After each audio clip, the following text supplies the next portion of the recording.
Hi guys, this is Adam L here with Adam L Photography and Okinawa Vision. And today we're going to look at a question I get asked all the time, which is, which camera should I buy?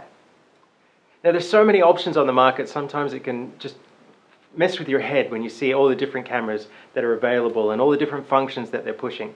But I'd like to break it down by starting off with one simple question. What are your photographic goals?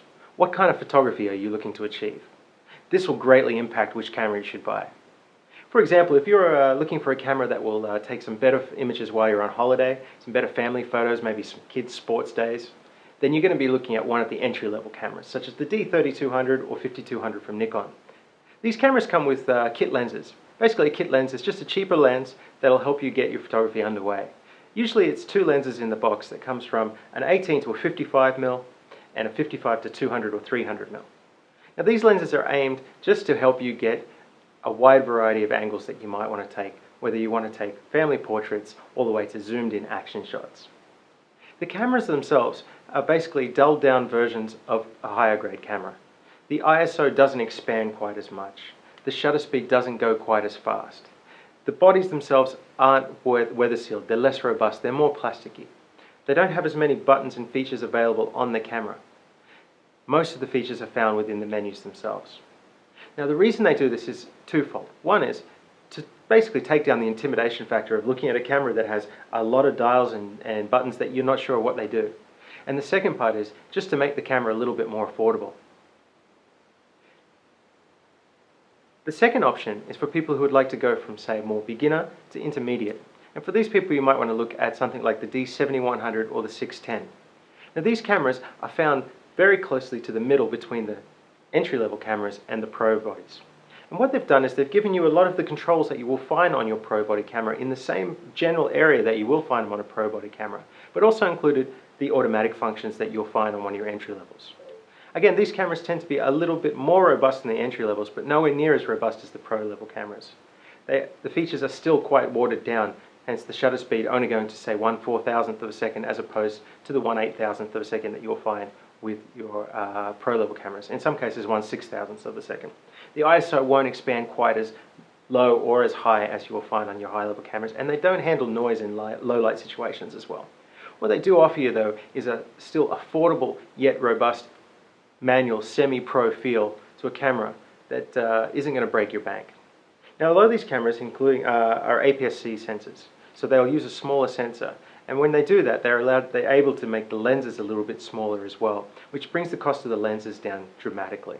For example, the lens I have on here is the Nikon 35mm 1.8G.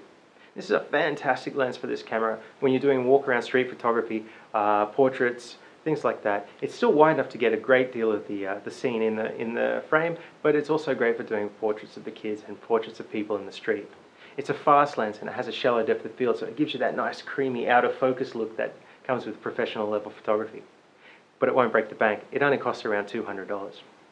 Now my advice for you if you're going to look at one of these cameras is to buy the camera bodies separate. Don't worry about the kit lenses at this stage. You'll only find their limitations very quickly and end up getting rid of them.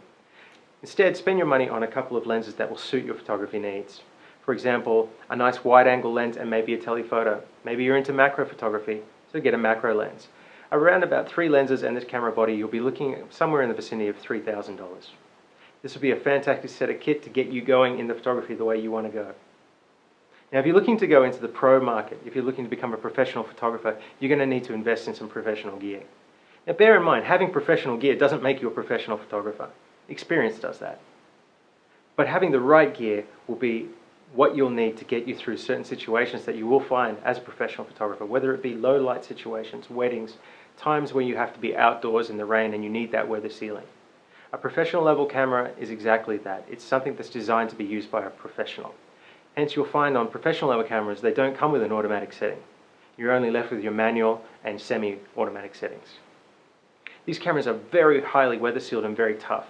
All the features are maxed out to as far as they can go to give you the tools you need to obtain the photos that you want to get. Now another thing I'm constantly asked is, should I shoot Nikon or Canon?